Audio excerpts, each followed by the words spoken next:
नमस्ते सभी को। स्वागत है आपका क्यूरियोसिटी अनलीस्ड के पहले पॉडकास्ट में, जिसमें हमने बात की जितेंद्र दीक्षित जी से, जिसमें हमने डिस्कशन किया about his life, about his friends, about his family and about his struggles.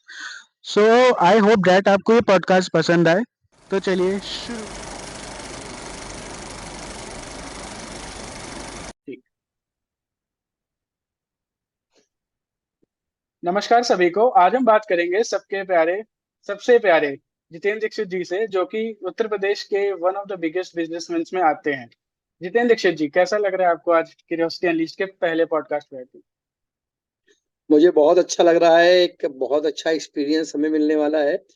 और इस टाइप का पॉडकास्ट मैंने अभी तक तो नहीं ज्वाइन किया, बट आज फर्स्ट टाइम मुझे भी मौका मिल रहा है। बहुत अच्छा लग रहा है। हाँ, अच्छी बात है कि ये आपका और हमारा दोनों का ही पहला पॉडकास्ट है। कुछ गलतियां होंगी तो देखा जाएगा, सीखेंगे हम ही दोनों। Why not. हम्म। तो मैं आपसे क्या क्वेश्चनिंग शुरू कर सकता हूँ आपकी लाइफ के बारे में, आपके स्ट्रगल, आपके बिजनेस, बहुत सारी चीजों के बारे में सीखना है आपसे। तो आपसे क्या मैं क्वेश्चनिंग शुरू कर सकता हूँ? Welcome welcome. Why not. Okay okay, तो सबसे पहले ये पूछना है कि आपका बिजनेस हेलो मोबाइल वाला, आखिर इसकी शुरुआत कहाँ से हुई? क्या थी, रीजन क्या था कि आपने मोबाइल का बिजनेस चुना? या आप अपने पिताश्री से भी शुरुआत कर सकते हैं। श्रेयांश जी, अगर आप बिजनेस की बात करते हैं तो बिजनेस तो हमारी रगों में था, क्योंकि हमारा जो फैमिली बैकग्राउंड था वो बिजनेस से ही था। क्योंकि मेरी फैमिली में बिजनेस, जब से मैंने जन्म लिया, माई बर्थ से माई फादर बिजनेसमैन थे। तो एक मीडियम फैमिली से मैं बिलोंग करता हूँ। मैं अपना पहले परिचय दे दूं आपको। माई हम्म। नेम जितेंद्र दीक्षित।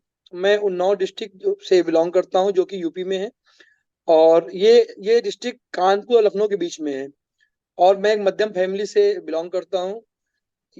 उसके अलावा जो मेरी एजुकेशन है, मैं पीजी हूँ। मेरा एलएलबी भी है। तो इसके अलावा मैं आपको बता दूं कि मैं मध्यम फैमिली से, मैंने आपको बताया।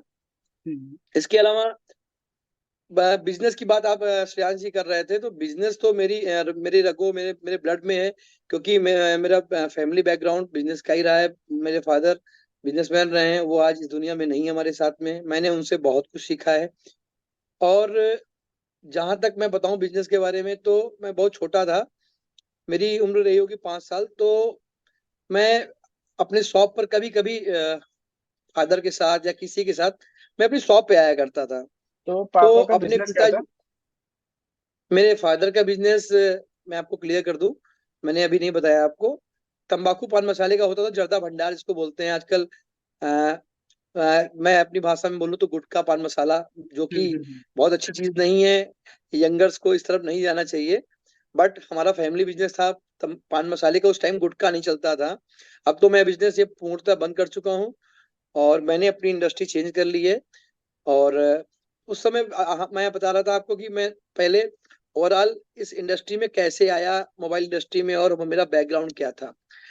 मेरा बैकग्राउंड, मैंने तंबाकू पान मसाले का काम होता था उस समय पर। तो हम्म। मैं दुकान जाया करता था अपनी पापा की दुकान पे। तो वहां पे देखता था पापा कैसे बात करते हैं, कैसे डील करते हैं, कस्टमर से कैसे बात करनी चाहिए, वो क्या मांग रहा है, क्या हमसे क्या चाह रहा है। तो ये सब चीजें अपने पापा से सीखी। जी श्रेया जी। हम्म। तो आपको क्या वहां पे लगता था कि मुझे करना क्या है, मुझे पढ़ाई में आगे बढ़ना है, मुझे बिजनेस में जाना है? क्योंकि जहां तक मैंने आप पे रिसर्च की, पता चला कि आप तीनों भाई एक सेम बिजनेस में हो। तो आपकी क्या कहानी थी इसमें कि आपने ये बिजनेस चुना? हाँ श्रेयांश जी, बिल्कुल आप सही कह रहे हैं। मैं आपकी बात समझ रहा हूँ। एक्चुअली में क्या था कि मैं, जहाँ तक एजुकेशन की बात करते हैं, हमारे घर में फैमिली में फादर बिजनेसमैन थे, इसलिए पढ़ाई का बहुत हायर बैकग्राउंड नहीं था। ये बहुत बड़ा माहौल नहीं था पढ़ाई का। बट मैं एजुकेशन अपनी ले रहा था। मैं आपको क्लियर कर दूं, मैं मेरी एजुकेशन जो है वो मैं बीकॉम, उसके बाद मैंने एमए इकोनॉमिक्स से किया है, एलएलबी में मेरा है, मास कम्युनिकेशन भी मैंने कर रखा है। तो एजुकेशन का तो मेरा बहुत, मैं आज भी मैं पढ़ता रहता हूँ। पढ़ने का बहुत मुझे शौक है। और मैं आपको क्लियर कर दूं, मैं एजुकेशन क्षेत्र से, मैं टीचर होकर, मैंने टीचर की भी जॉब करी 3 साल बेसिक शिक्षा में। उसके बाद मैंने जॉब किन्हीं का कारणों से छोड़ दी थी। बिजनेस की वजह से मैं समय नहीं दे पा रहा था वहां पर। तो मैं पढ़ाई के साथ साथ मैं अपना बिजनेस भी देखता था, और उसके साथ साथ में मैं पढ़ाई के साथ साथ मैं बिजनेस के साथ साथ दोनों चीजें कर रहा था, एजुकेशन प्लस बिजनेस। तो ओवरऑल दिन पर दिन मैं, जब मैं स्कूल से आता था उसके बाद में थोड़ी देर रेस्ट करने के बाद में शाम टाइम में अपना दुकान भी चला आता था। तो वहां पे नई नई एक्सपीरियंस, कस्टमर के साथ कैसे क्या करना है, मैं बचपन से ही सीख रहा था कि कैसे कैसे मुझे क्या करना है। हम्म। तो आपने एक चीज और पूछी थी हमारे ब्रदर्स के बारे में। हमारे दो भाई हम्म हैं, जो मैं अगर ये मैं कहने में हिचकूंगा नहीं, क्योंकि मेरे दो भाई हैं। उनका मेरा नाम जीतू है, निकनेम मेरा घर का नाम जीतू है, और उनका मीतू और सीतू है। ये मेरे घर हम्म के नेम है। वैसे लोग उन्हें मुझको जितेंद्र और उनको धर्मेंद्र और सत्येंद्र के नाम से जानते हैं। तो हम्म मैं आपको बता दूं, वो मेरे दो बाजू हैं, जो मेरे साथ समय पर कंधे से कंधा मिला के चलते हैं। तो एक एक दायां हाथ है, एक बायां हाथ है, तो दोनों भाई मेरे दोनों हाथ हैं। हम्म। जी श्रेयांश जी। जैसे एक टावर को खड़े होने के लिए कम से कम 3 पैर तो चाहिए, वैसे ही हेलो भाई यस हरियाणा यस के यस, लिए भी 3 पैर लगे। बिल्कुल क्लियर, बिल्कुल सही कह रहे हैं हम श्रेयांश जी। तो आपने जब ये टीचिंग करी और आपने इतना ज्यादा मतलब देखा जाए तो आपने टीचिंग भी की, सारी प्रकार की चीजें आपने की, ठीक है। तो कभी ये नहीं हुआ था कि ये मैं ये क्यों कर रहा हूँ, मतलब कि एक होता नहीं है पॉइंट कि आदमी यहाँ पे गिव अप कर देता है, भाई मेरे को जो है मेरे पास मैं उसी में खुश रहता हूँ ना, मेरा बिजनेस तो चल ही रहा है, पैसा तो आ ही रहा है। तो फिर क्यों आप दूसरी चीजों में हमेशा घुसते रहते थे? आपकी क्यूरियोसिटी थी, आपकी ये था कि जानने की ललक कि भैया ये कैसे होता है, ये कैसे होता है, क्या था ये? हाँ श्रेयांश जी, आप जो पूछ रहे हैं बिल्कुल सही आपने पूछा। एक्चुअली में क्या था कि बैकग्राउंड में मेरा, अगर फैमिली बैकग्राउंड देखें, या बहुत धनाढ़ परिवार से मैं नहीं था। मैंने अपने जीवन में बहुत सारे स्ट्रगल देखे हैं, हर तरह के दिन देखे हैं। और एजुकेशन की बात जहाँ तक करेंगे, मैंने एजुकेशन इसलिए मैंने मैंने हर क्षेत्र में एजुकेशन में इसलिए आगे गया कि अनुभव हर क्षेत्र का होना चाहिए, और वो अनुभव आपको कभी खराब नहीं जाता। बट अगर आप बिजनेस की बात करते हैं, तो बिजनेस में ओवरऑल मुझे एक्चुअली मैं बहुत बेसिक से स्टार्ट हुआ। फादर का बिजनेस था, जर्दा पान भंडार का था, तंबाकू पान मसाले का काम होता था। तो मैंने एक्चुअली में जब मैंने इस बिजनेस में आया सन 2000, ये बात है सन 2003 की। हम्म तो सन 2003 में मैंने एक पीसीओ डाला था, अपने जहाँ पर मेरा आज की डेट में शोरूम है, जस्ट उसके पास में पीसीओ था। तो हम्म। पीसीओ में काम चालू किया। उस समय मोबाइल का कोई बहुत ज्यादा स्कोप नहीं था, वो धीरे धीरे स्टार्ट हो रहा था। बट मुझे ये क्लियर था कि इसका विजन बहुत बड़ा है। मोबाइल आने वाले समय में हर व्यक्ति की जरूरत हो जाएगी, बगैर मोबाइल के कोई नहीं चलेगा। हर व्यक्ति के पास, गांव का इंसान हो या शहर का इंसान हो या बच्चा हो या बड़ा हो, सबके पास फोन जरूर होगा। तो मैंने उस विजन के साथ में स्टेट में आया था। तो विजन कहीं किसी पेपर से आया था कि किस चीज से आया था वो विजन? नहीं, कुछ हमारे मोबाइल इंडस्ट्री के ही लोग हैं, मैं उनके साथ बैठता था, और उनका एक अपना एक्सपीरियंस रहता था, मैं उनका समय देता था। मेरे बहुत रिस्पेक्ट पर्सन बहुत सारे लोग हैं जो मुझसे सीनियर है इस लाइन में, और उनके साथ बैठना, उनके साथ में इस क्षेत्र का विजन, जैसे मोबाइल इंडस्ट्री का विजन क्या है, क्या आगे होने वाला है या क्या होगा, तो चर्चा होती रहती थी। तो मुझे लगता था कि नहीं, ये भी इस लाइन में बहुत स्कोप है। तो मैं बराबर इस इंडस्ट्री में लगा रहा, पर मैंने कभी ये नहीं सोचा कि मुझे कितना ऊपर जाना है। बट मैंने अपना 101% दिया हमेशा। यही आपको शायद आज one of the known personality बनाती है आपके शहर और प्रदेश में, यही आपकी नहीं, मेहनत। इसका श्रेय हमारे, मैंने बताया, हमारे दो भाई हैं उनका, हमारे परिवार का, माई होल फैमिली, और हमारे बहुत सारे रिस्पेक्टिव कस्टमर्स हैं जिन्होंने आज मुझे इस मुकाम तक पहुंचाया। क्योंकि अगर उनका सहयोग ना होता, हम्म क्योंकि मैं आपको क्लियर कर दूं श्रेयांश जी, मेरी जो पुरानी शॉप है, अभी भी वहाँ पे शॉप मेरी है। बट अब मैंने उसको अभी जल्दी रिसेंटली क्लोज कर दिया है। करीब करीब जो मैंने नया शोरूम बनाया था सन 2016 में, हम्म। अक्टूबर में मैंने ओपनिंग करी थी 2016 में। तो मैं क्लियर कर दूं, जो शोरूम मैंने अपना शिफ्ट किया वहां से, तो अभी रिसेंटली मैंने अभी 2-4 महीने पहले उसको मैंने क्लोज कर दिया है। तो उस वो जर्नी मैं आपको बताना चाहता हूँ। वहां पे हमारा शोरूम होता था, जहां पर भी बहुत ज्यादा बड़ा शोरूम नहीं था, छोटा सा एक दुकान होती थी। और बट मैंने दिन पर दिन, मतलब ये कभी नहीं सोचा कि क्या नाम, काम छोटा है बड़ा है, ऐसा नहीं सोचता था। दिन पर दिन सीखता गया और एक एक स्टेप बढ़ता गया। और कभी मैंने ये भी नहीं सोचा था कि मैं शोरूम बना पाऊंगा। पर कोशिश थी मेरी जारी कि नहीं, एक दिन तो होना ही होना है।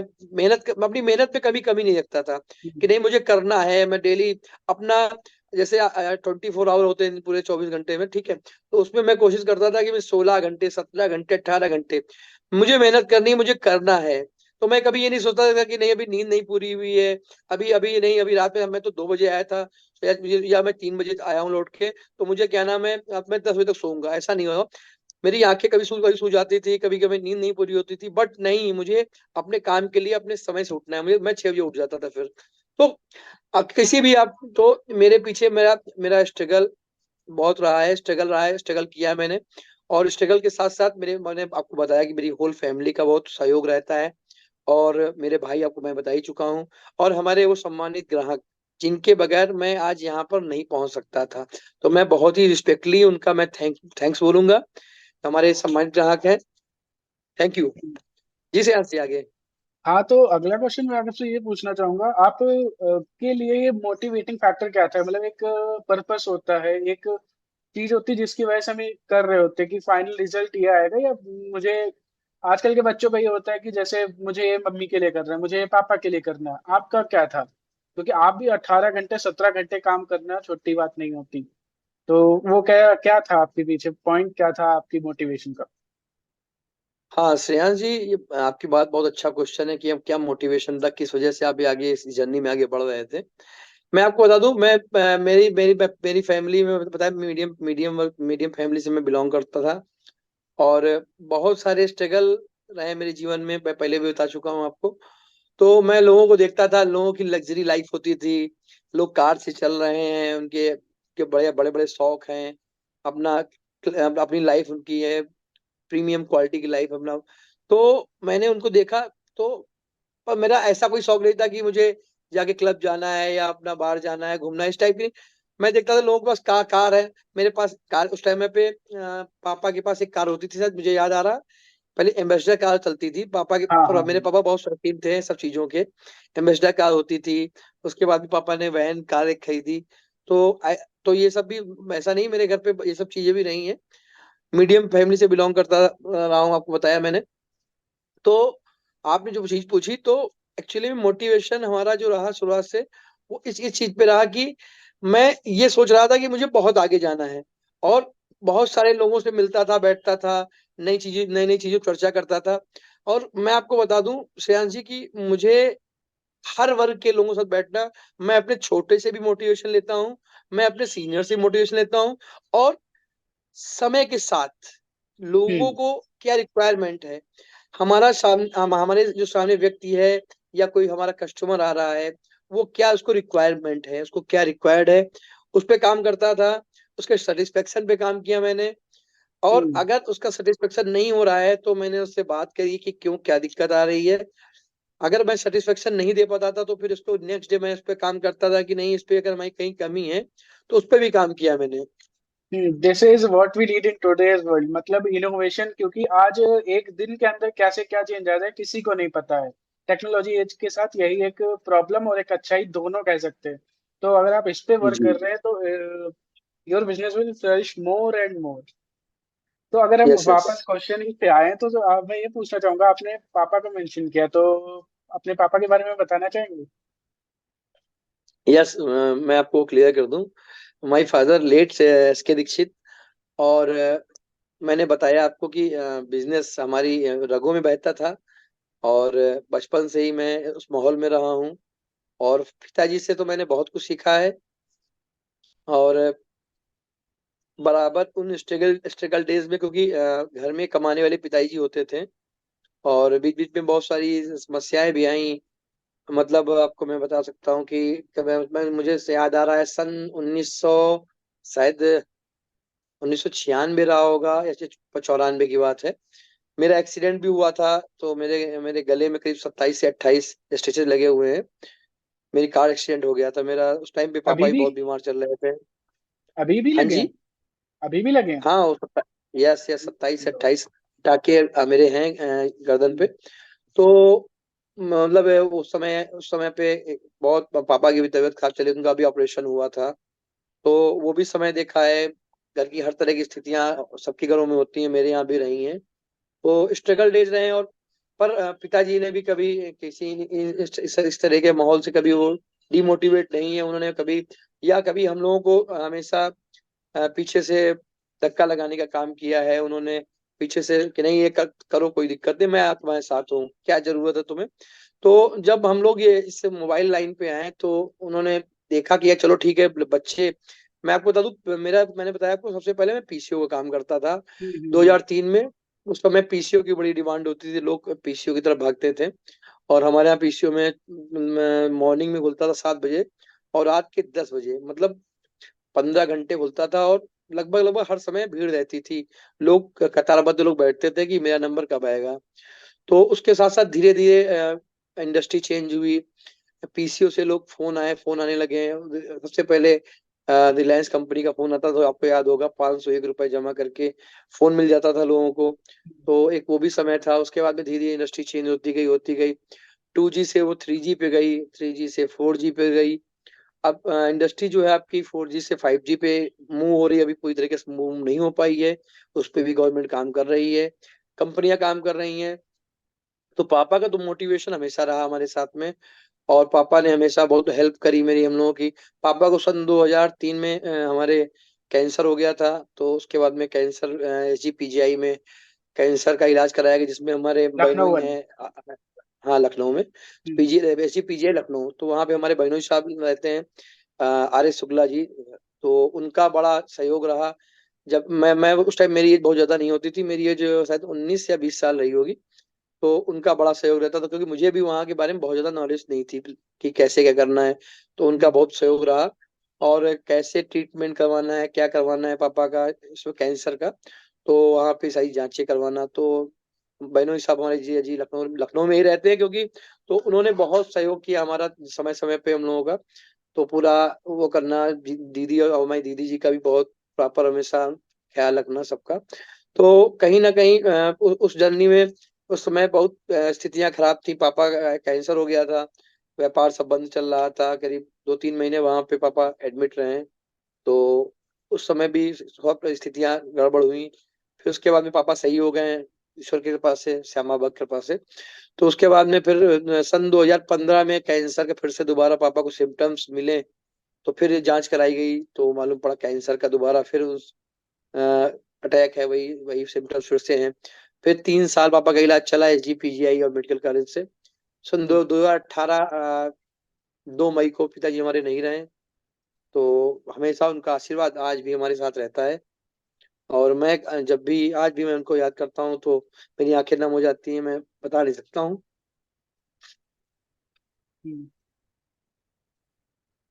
अ, अगला क्वेश्चन ये है, मैंने जब आप पे रिसर्च की तो पता चला कि आपकी शॉप में बीच में आग भी लगी थी, तो वो क्या था? तब नहीं मन किया कि हाँ। छोड़ दो ये सब? हाँ जी, श्रेयान जी आप क्या कह रहे हैं, क्या रिवाइज करेंगे इस क्वेश्चन अपना? मैंने जब रिसर्च किया आप पे तो पता चला कि आपकी शॉप पे आग भी लगी थी, तो तब भी मन किया कि छोड़ दो ये सब, फिर से क्यों रिस्टार्ट किया? देखिए श्रेयांश जी, ये बात आप जो पूछ रहे हैं, ये बात मेरे हिसाब से सन 2000 शायद 8 या 9 के आसपास की बात है। तो उस समय पे मुझे याद है उस टाइम पे मोबाइल इंडस्ट्री जो है वो धीरे धीरे मूव हो रही थी। और उस टाइम पे चाइनीज फोनों का बड़ा धीरे धीरे चाइनीज फोन मार्केट में बढ़ रहा था। तो उस टाइम पे कंपनी के फोन बहुत कम आते थे, लिमिटेड कंपनियां बनाती थी। शायद नोकिया आता था, और एक दो ब्रांड आते थे, LG वगैरह। और शायद सैमसंग के बटन फोन आते थे। तो उस टाइम पे मोबाइल इंडस्ट्री धीरे धीरे ग्रो कर रही थी। हम्म। और मोबाइल इंडस्ट्री ग्रो करने के साथ साथ मुझे याद है जिस दिन ये हमारी दुकान पे आग लगी है, आग आग हाँ आग लगी है, उस दिन रात में मैं अ, कुछ मोबाइल फोन वगैरह लेके, एक बार आपको भी मैं बता दूं, एक बार मेरी दुकान पे आग लगी थी और एक बार चोरी भी हो गई थी। हम्म। तो मैं बता दूं श्रेयांश जी, जब आग की बात कर रहे हैं, तो आग लगने के बाद में मेरी दुकान पूरी तरह जल चुकी थी। पूरी मैं क्लियर कर दूं, पूरी तरीके से उसमें जो दीवारें थी वो बिल्कुल जल के टूट गई थी, दर्रे पड़ गए थे उसमें। तो पूरी दुकान गिराने वाली स्थिति में थी, फिर पूरी दुकानें गिरवा के और फिर आप जहां तक कह रहे हैं कि दोबारा फिर क्या आपने सोचा क्या किया जाए, तो मैंने कहा कोई दिक्कत नहीं, हमारे बूढ़े बुजुर्ग कहते हैं अगर आग लग जाती है तो ये शुभ माना जाता है। हम्म। और आग लगने के बाद में कोई भी व्यापार बहुत तेजी से तरक्की करता है, अगर हमारे सनातन के हिसाब से आप अगर सोचेंगे हम्म। तो मैंने फिर वो दुकान टूटी पापा के, उस समय मैंने फिर पिताजी ने सहयोग किया, बताया कि नहीं कोई बात नहीं, जो हो गया सो हो गया, फिर से आप काम चालू करिए, उसमें काफी नुकसान हो गया था। फिर से हमने ABCD की तरीके जैसे पढ़ाई जाती है वैसे फिर काम चालू किया, और ईश्वर के आशीर्वाद से हमारे हमारे सम्मानित ग्राहकों की सहयोग से फिर हमने उसी तेजी से, उससे 4 गुना तेजी से काम किया। और और उसी तरीके हमें सफलता मिलती रही जिस समय समय पे। तो फिर उसके बाद में मैं आपको बता दूं, एक बार हमारी दुकान पे चोरी भी हुई। तो ये भी बात शायद उसी के चोरी होने की नहीं, आग लगने के 2-4 साल बाद की बात है कि चोरी हुई मेरी दुकान पे। तो जिस दिन चोरी हुई तो मैं आपको बता दूं, उस दिन मैं मुझे याद है कि मैं हमारे यहाँ पास में जो मार्केट पड़ती है कानपुर की, मेन होलसेल मार्केट है सागर मार्केट, लगभग लगभग हर आदमी जानता है उस मार्केट को। तो वहां से होलसेल काम होता है वहां पे। तो सन 2008 या 9 की बात है, वहां से माल माल रात में माल लेके आए थे। हम्म। तो करीब उस समय पर 70-80 हजार रुपया कुछ माल लेके आए थे मुझे याद है। तो उस समय पे वो माल मैं बैग में लेके आया था। तो पता नहीं क्या हुआ कि रात में बैग दुकान पे माल लेके आया, तो पता नहीं कौन सी प्रेरणा अंदर से मुझे मिली कि एक काम करो, आज ये वाला बैग घर लेके चलते हैं यार, आज यहाँ नहीं रखेंगे। तो कुछ हाँ। ईश्वरीय प्रेरणा भी मिलती रहती है। वो बैग मैं वो लेके घर चला गया, बट बाकी सब माल दुकान पे लगा था। तो उस दिन मैं आपको बता दूं, वो फिर सुबह मालूम पड़ा कि आपकी दुकान में चोरी हो गई। तो फिर वो जो बैग का सामान था जो मैं कानपुर से लेके आया था, वो मेरा हम्म। सामान बच गया था, बाकी सामान चोरी में चला गया था। पर कभी हमने हार नहीं मानी, क्योंकि जीवन है, ये सब चला करता है समय के साथ साथ। क्योंकि फिर उसके बाद में जब ये सब चीजें हो गई, फिर जब मैंने नया शोरूम बनाया सन 2016 में, अ, शायद अक्टूबर की बात है, हाँ अक्टूबर की बात है। तो जब शोरूम बनाया तो मैंने फिर अपने शोरूम में ऑलरेडी, आज भी हमारे यहाँ एक सिक्योरिटी गार्ड रहता है रात में, अपनी एक सिक्योरिटी एजेंसी है भदौरिया शोक सिक्योरिटी एजेंसी। तो उनके यहाँ का एक सिक्योरिटी गार्ड हमारे यहाँ पिछले 6-7 साल से हमारे यहाँ पे रहता है। हम्म। और आज की डेट में सिक्योरिटी को लेके इतना आप देख ही सकते हो कि बहुत सारी कंपनियां वर्किंग कर रही हैं, वो सारी अपडेटेड हमारे पास रहती चीजें, CCTV कैमराज वगैरह सब लगे हुए हैं। तो उसके बाद से ईश्वर के पास से कभी ऐसी कोई दुगार समस्या नहीं आई। जी श्रेयांश जी। धन्यवाद इस क्वेश्चन का आंसर करने के लिए। अब मैं आपसे अगला क्वेश्चन ये पूछूंगा कि आपने बताया कि आपके बिजनेस के दो और पिलर्स हैं, सत्येंद्र और धर्मेंद्र। तो आप एक एक करके क्या दोनों भाइयों के बारे में कुछ बताना चाहेंगे कि वो क्या सपोर्ट करते हैं बिजनेस में, कैसे सपोर्ट करते हैं? हाँ बिल्कुल, बिल्कुल श्रेयांश जी, बिल्कुल मैं बताऊंगा आपको। जो हमारे मैं सब घर में सबसे बड़ा हूँ भाइयों में, मेरे मेरे से बड़ी मेरी बहन है। बहन हमारी पूनम शुक्ला है, लखनऊ में रहती हैं। तो उनसे क्या, हाँ, बहन से क्या प्रेरणा मिलती, उनसे कोई सपोर्ट बहन मिला? हमारी हाँ हाँ बिल्कुल, हमारी बहन हमारी बड़ी बहन है। और समय समय पर वो हमें मार्गदर्शन किया करती हैं और मोटिवेशन किया करती हैं। क्योंकि घर की बड़ी हैं, कभी भी कोई बात पड़ती तो उनसे हम लोग समय समय पर मार्गदर्शन लिया करते हैं। और उसके बाद में हमारे बहनोई साहब भी, वो भी बहुत बहुत ही उनका सहयोग मिलता रहता है। आपको बताया कि जब भी कोई हम लोग कोई मेडिकल से संबंधित समस्या आती है घर में परिवार में, तो हम लोग अपने बहनोई साहब को याद करते हैं। उसके अलावा उनका उस क्षेत्र में इसलिए इसलिए मार्गदर्शन रहता है क्योंकि वो मेडिकल क्षेत्र में भी जॉब करते हैं। तो अ, इसके अलावा जो हमारे छोटे भाई हैं धर्मेंद्र जी, जो हमारे हम्म। बाद इनका नंबर आता है, धर्मेंद्र दीक्षित, जिनका घर का नाम मीतू है। हम्म। तो ये वो भी पहले एक्चुअली में क्या था, जब दुकान पुराने वाला मैंने जो पुरानी शोरूम था हमारा, वो पहले वहीं बैठते थे। जब नया शोरूम बन गया, बट धीरे से फिर हमने उनको अपने शोरूम पे ही फिर उनको भी शिफ्ट किया, क्योंकि वहां पे बहुत ज्यादा बिजनेस कम कम हो रहा था पुराने वाली शॉप पे, क्योंकि सारा कस्टमर हमारे नए शोरूम पे आ गया था। तो उसके बाद में तीसरे भैया हैं हमारे छोटे छोटे, सत्येंद्र दीक्षित सीतू जी। वो वो और हम तीनों लोग एक ही शोरूम पे बैठते हैं। और इसके साथ मैं आपको क्लियर कर दूं श्रेयांश जी, हमारा होलसेल का भी बिजनेस है। तो हम्म। धर्मेंद्र जी और सत्येंद्र जी, हम्म। ये हेलो मोबाइल वाला का शोरूम संभालते हैं मोस्टली। और मैं आपको बता दूं, मैं इसका ओप्पो, इसके पहले मैंने वीवो का भी डिस्ट्रीब्यूशन किया है, और बहुत हम्म। सारी कंपनियों को मैं डिस्ट्रीब्यूशन कर चुका हूँ। सन 2014 13 से, सॉरी 13 से मैंने डिस्ट्रीब्यूशन चालू किया। बहुत सारे ब्रांड्स का मैं काम भी कर चुका हूँ डिस्ट्रीब्यूशन का। तो इसके डिस्ट्रीब्यूशन माध्यम आप से बहुत। डिस्ट्रीब्यूशन आप कहाँ कहाँ हाँ करते हाँ, हैं, पूरे देश में, पूरे प्रदेश में, कहाँ कहाँ? मैं आपको श्रेयांश जी क्लियर कर दूं। मैं जो डिस्ट्रीब्यूशन करता हूँ वो हमारा अ, आपको मैं क्लियर कर दूं। डिस्ट्रीब्यूशन पार्ट जो हमारा होता है वो हमारा होल डिस्ट्रिक्ट में होता है। उन्नाव डिस्ट्रिक्ट में हमारे यहाँ पे 5 कॉन्स्टिट्यूंसी हैं, विधानसभाएं हैं। उन हम्म। विधानसभाओं में हमारे लड़के आते हैं, माल देते हैं। ठीक है। हम्म। इसके अलावा मैं क्लियर कर दूं आपको, मैंने बहुत सारे ब्रांड्स का काम किया है। मैं आपको नाम भी बता सकता हूँ। तो जैसे कि सबसे पहले मैंने हाईटेक का काम किया, इंटेक्स का काम किया, वीवो का काम किया, लीफोन का काम किया, और बहुत सारे ब्रांड है। मैं उंगलियों पे गिनाऊंगा तो बहुत सारे ब्रांड हो जाएंगे। हम्म। तो उनका डिस्ट्रीब्यूशन करता रहा। हमारे जो छोटे छोटे व्यापारी हैं, जो जो अब बिजनेस के क्षेत्र में आगे बढ़ना चाहते हैं, उनका सहयोग करना, नई दुकानें खुलवाना। और बहुत सारी मैंने अपने जनपद में नई दुकानों का भी, दुकानें भी खुलवाई मैंने, उनको हेल्प हेल्प भी करी। मैं क्या करी, हेल्प तो ईश्वर ने हमें हमारे यहाँ से करवाई, क्योंकि ईश्वर ने हमें इस लायक बनाया। वरना मैं कहाँ हेल्प कर पाता, मैं छोटा सा इंसान, हम्म। या छोटा सा, मेरे पास इतना फंड भी नहीं था मैं उनकी हेल्प कर पाता। हम्म। तो इसमें कहीं ना कहीं हमारे छोटे भाई धर्मेंद्र जी, सत्येंद्र जी, तो धर्मेंद्र जी और सत्येंद्र जी मोस्टली देखते हैं वो हमारा रिटेल शोरूम हेलो मोबाइल वाला।